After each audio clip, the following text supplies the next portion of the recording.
Capítulo 3. Pulei da carruagem e corri até ele. Chamei seu nome e sacudi seus ombros, mas não houve resposta. Tirei o chapéu e o arremessei longe, antes de baixar meu rosto ao encontro dele. Uma respiração fraca roçou minha face e eu relaxei o corpo com alívio. Ele estava vivo. Minhas mãos vibraram sobre todo ele, em busca de um ferimento. Congelei quando senti uma umidade pegajosa sobre seu ombro. Ele tinha sido baleado. Betsy, preciso de sua ajuda, rápido! Eu tinha uma vaga lembrança do cão de caça do meu pai levando um tiro por acidente. Meu pai tirara a gravata e a pressionara sobre o ferimento que estava sangrando. Ele me disse que era para estancar o fluxo de sangue. Se funcionava para um cão, certamente funcionaria para um homem. Sacudi os ombros para tirar meu bolero e o dobrei, até parecer uma compressa volumosa. Era tudo o que eu tinha em mãos, que poderia ser usado facilmente. Com toda certeza, eu não tentaria remover minhas anáguas num momento terrível como aquele. Apalpei para sentir o ponto mais úmido no casaco de James e coloquei o bolero dobrado por cima, dizendo a Betsy para pressionar. Então me levantei e me virei para a carruagem. Na comoção, os cavalos tinham se assustado e a arrastado por vários metros de onde James caíra. Tive um apressado debate interno. Deveríamos levar o cocheiro até a carruagem ou trazer a carruagem até ele? Olhei em dúvida para James. Eu tinha certeza de que não conseguiria levantar nem metade do peso dele. E Betsy era quase tão pequena quanto eu, ou seja, a carruagem teria que ir até ele. Os cavalos ainda estavam assustados e ameaçavam empinar a qualquer momento quando apanhei as rédeas. Não foi fácil convencê-los a se mover. Que dirá caminhar para trás? E em dado momento temi que fôssemos passar por cima de James e Betsy. No fim, demorou muito tempo para posicionar a carruagem. Eu estava suando, minhas mãos tremiam. Tentei me apressar e tropecei em alguma coisa. Desabei com força na lama.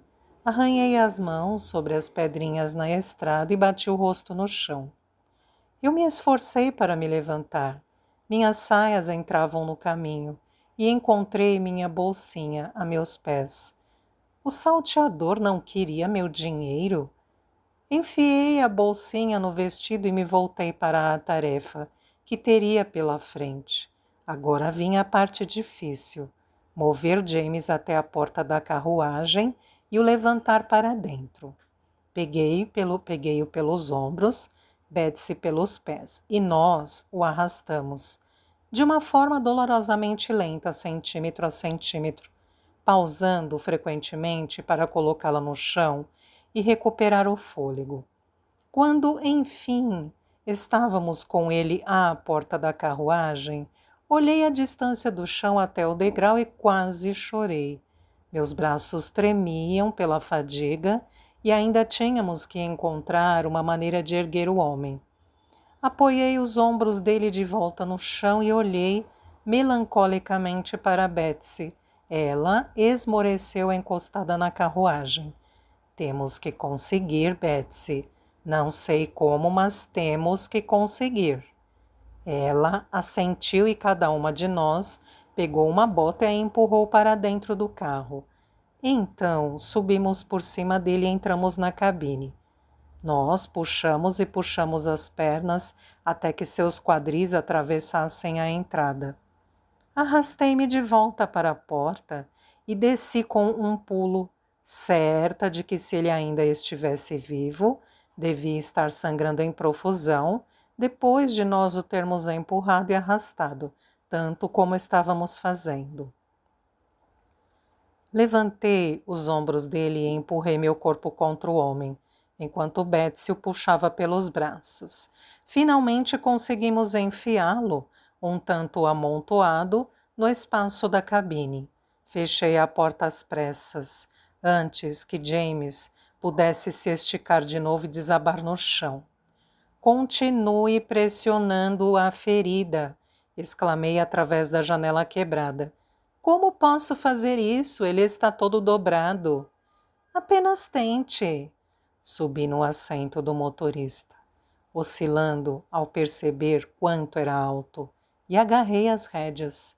Pelo menos eu sabia como conduzir uma carruagem, graças ao treinamento de meu pai.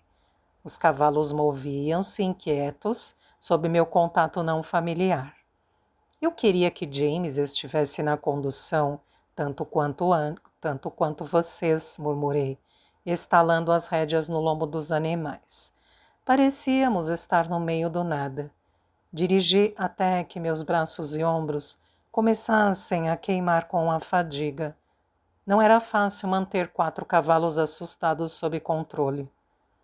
Quando finalmente vi uma luz ao longe, foi a visão mais linda da minha vida. À medida que nos aproximávamos, fiquei ainda mais aliviada ao encontrar as marcas inconfundíveis de uma estalagem, a rosa e a coroa. Estava escrito em uma placa rústica de madeira pendurada acima da porta. Estacionei no pátio e desci da carruagem. Minhas pernas tremiam debaixo de mim. Corri para a porta, mas na minha urgência, abri-a com mais força do que era necessário. Ela bateu ruidosamente contra a parede oposta. Um cavalheiro alto no bar olhou em minha direção, tendo sido alertado sem dúvida pelo estrondo da minha entrada. Andei tão depressa quanto minhas pernas fracas poderiam me levar. Preciso de ajuda no pátio, imediatamente. Meu tom era autoritário a ponto de grosseria. Mas eu estava tão ansiosa pelo estado de James que não me importava. O cavalheiro arqueou uma sobrancelha quando seu olhar passou por mim. Observando-me do meu cabelo despenteado, onde eu deixara meu chapéu? Ah, as minhas botas enlameadas. Receio que tenha se enganado com a minha identidade. As palavras dele eram abruptas, o tom era calmo. Creio que vai encontrar o estalajadeiro na cozinha. Corei diante de seu olhar desdenhoso. E então meus nervos tão tensos, depois de tudo o que tinha acontecido, de repente vieram à flor da pele. Como ele se atrevia a falar assim comigo? A raiva inflamou-se duramente em meu peito e meu orgulho despertou. Naquele momento senti-me tão forte e altiva como vovó. Empinei o queixo e disse: perdoe-me. Fiquei com a impressão de que estava me dirigindo a um cavalheiro. Posso ver que eu estava, como o senhor disse, enganada. Registrei brevemente seu semblante de choque, antes de virar em direção à porta aberta atrás do bar. Olá, estalajadeiro! Um homem corpulento e careca apareceu limpando as mãos na camisa. Preciso de ajuda no pátio imediatamente. Sim, claro, disse ele, seguindo-me porta afora. Abri a porta da carruagem e não houve necessidade de explicar. A cena era horrível. James estava dobrado no chão, Betsy olhando para cima, com seu rosto pálido como gesso, e a mancha de sangue era visível em ambos. Fiquei horrorizada, mesmo preparada como estava para a visão. Fiquei instantaneamente grata pelo fato de o estalajadeiro ser um homem de ação, além de ter grande estatura. Ele curvou o corpo dentro da carruagem, levantou James nos braços e o levou para a estalagem. Quase chorei ao vê-lo fazer tão facilmente o que tinha exigido um longo e torturante esforço de mim e Betsy. Ela desceu da carruagem um pouco trêmula. Passei o braço em volta de sua cintura. dando-lhe equilíbrio na caminhada atrás do estalajadeiro e depois subindo as escadas. Pelo canto do olho vi aquele cavalheiro arrogante por perto, mas o ignorei. As escadas pareciam quase exigir demais do meu corpo cansado e trêmulo. O estalajadeiro atingiu o patamar à nossa frente e virou-se para um cômodo à esquerda. Eu só queria encontrar uma cama para Betsy e depois ver como James estava. Porém, assim que chegamos ao patamar, uma mulher robusta plantou-se diante de nós. Que é toda essa algazarra? Ela perguntou, mão nos quadris amplos. Esta é uma estalagem respeitável. Pois sim, e não vou admitir nenhuma ocorrência estranha. Empinei o queixo. Meu cocheiro foi ferido e minha criada está à beira de um colapso. Por favor, faça a gentileza de nos levar a um quarto. Ela fechou a boca no mesmo instante e, com um olhar alarmado, fez uma reverência. Perdoe-me, senhorita, disse. Eu não estava ciente. Sim, claro. Então ela me indicou um quarto à direita do patamar da escada. Percebi por sua reação que ela não havia me reconhecido como uma dama até o momento em que falei. O pensamento era irritante. Foi só depois de eu ajudar Betsy a se sentar na cama que notei como ela parecia apavorada. Ela sofrera um choque e tanto.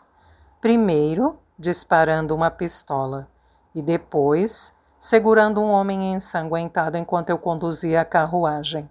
Deite-se, falei. Fiquei aliviada que ela não sentisse nenhuma necessidade de falar sobre o acontecido, mas apenas desabasse na cama, com um braço jogado sobre o rosto. Eu fiquei de olho nela com alguma preocupação, até que a mulher do estalajadeiro, pois eu imaginava que ela o fosse, entrasse toda atarefada com uma bacia, sabão e uma toalha. Caso a senhorita queira se lavar, disse ela com o olhar aguçado para as minhas mãos. Olhei para ela, sim. Pareciam quase tão deploráveis quanto as de Betsy. Ela hesitou na porta e disse: Parece que a senhorita faria bom uso de uma agradável refeição quentinha. Desça para o salão e eu vou ter algo preparado para a senhorita. É uma verdadeira agrura suportar tais coisas com o estômago vazio. Assenti com a cabeça e lhe agradeci calmamente, aliviada ao descobrir que ela era útil, afinal. Quando submergi as palmas na bacia de água, senti cada vergão vermelho e arranhão aberto. Silvei, sentindo as mãos arderem, enquanto eu as ensaboava e depois lavava até a altura dos cotovelos. A água na bacia ficou vermelha e meu estômago vazio se revirou diante da visão. Fechei os olhos e respirei fundo, enfrentando a onda de náusea que tomou conta de mim. Deixei Betsy roncando na cama de boca aberta, como um portão pendurado nas dobradiças, e cruzei o corredor até o quarto onde eu vira o estalajadeiro entrar com James. Ele estava na cama de olhos fechados. Vi que o estalajadeiro lhe cortava a camisa. Ele se movia com destreza, limpando o ferimento. Seu rosto era sereno e impassível. Suas mãos, embora ásperas pelo trabalho, estavam limpas. Eu me senti infinitamente melhor, sabendo que James estava nas mãos grandes e capazes daquele homem. O médico estará aqui em breve, senhorita, ele disse. Já vi ferimentos piores que esse. Parece que o tiro entrou e saiu. Não consigo ver um projétil alojado aqui. Ao som de sua voz gentil e rouca, senti uma onda de alívio me inundar com tamanha força que meus joelhos fraquejaram. Obrigada, eu disse, minhas palavras embargadas pela emoção. O estalajadeiro lançou-me um olhar atento. É melhor se sentar. A senhorita não parece nada bem. Não, não, estou bem. Respondi, mas eu realmente notava que o chão parecia instável e que meus joelhos tremiam. Vá se aquecer perto da lareira. Não há nada que possa fazer aqui. Concordei, sentindo minha cabeça flutuar de forma estranha, desconexa do corpo. A poltrona perto da lareira parecia o paraíso. Dei as costas para o quarto e comecei a descer as escadas sem fazer objeção. Porém, em algum ponto do caminho, minhas pernas tremeram e meus joelhos cederam debaixo de mim. Sentei-me com força no degrau, desejando não desabar a escada abaixo. As paredes começaram a vacilar. O chão começou a subir.